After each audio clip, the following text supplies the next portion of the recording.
Hello everybody.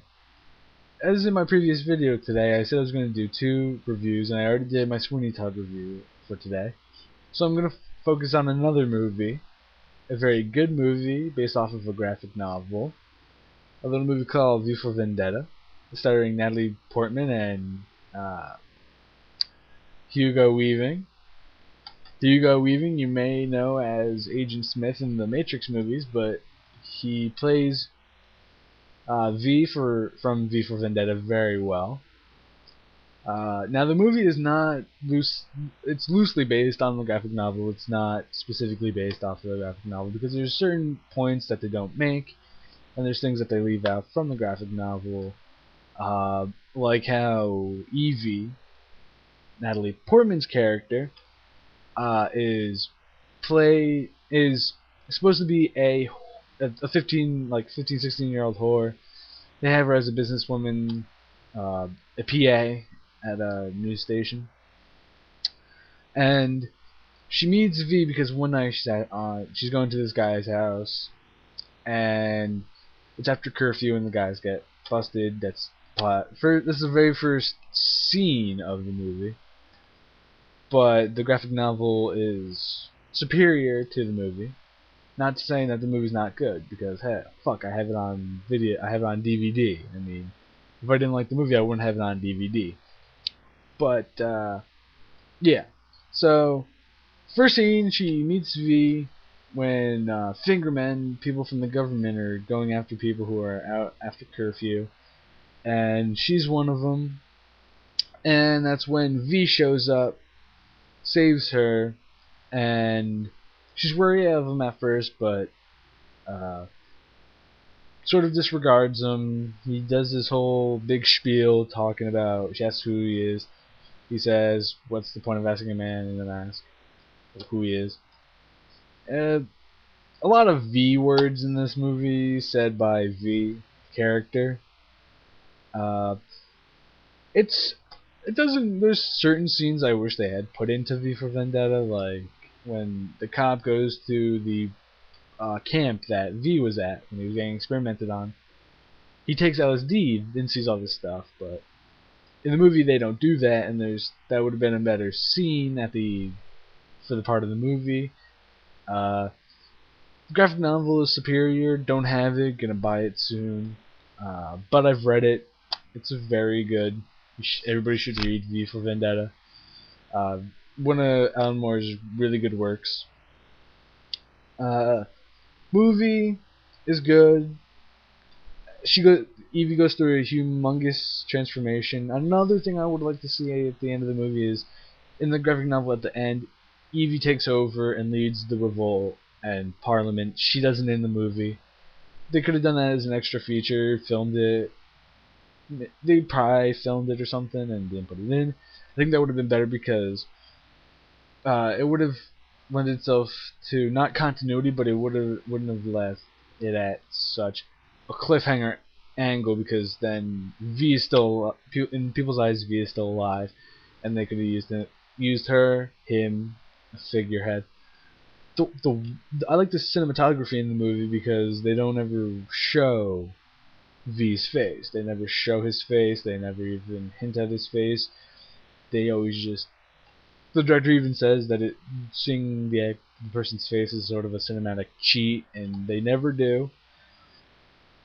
Even in the graphic novel, they never shows V's real face because it's burnt and it's disfigured, and I don't think anybody would really want to see it. But it plays off a very good part of the superhero movie. V, you have to judge for yourself, because in the graphic novel he's much more just using his position to get revenge. In the movie he really does sort of, I guess, believe in the change, and he sort of redeems himself. It's altogether, it's a good movie. I know I'm sounding redundant, but it's a good movie. It's by the people who made The Matrix. I mean, come on. Great things in the movie, great scenes.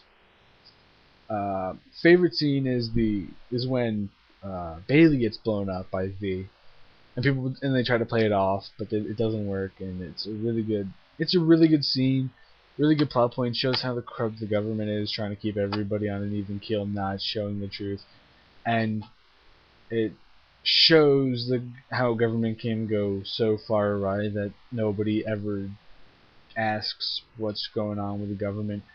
It's a really good post. It's not really post-apocalyptic, but it it's a superhero movie where the superhero acts like a villain sometimes, and you're never really sure what's V's real intentions. Is very ambiguous.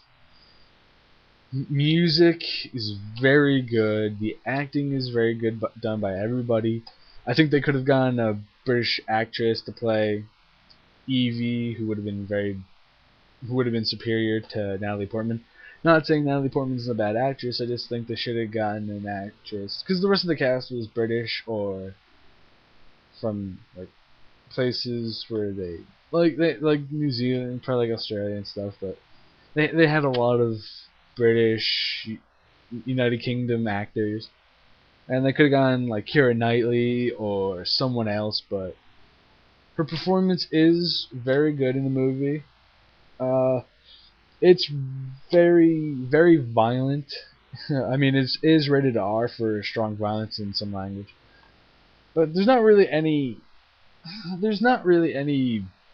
bad language all at the same. There's not a lot of it. There is some of it, but there's not a lot of it. Uh, I mean, read if you really want to read the graphic novel, then watch the movie to make comparisons if you really want to.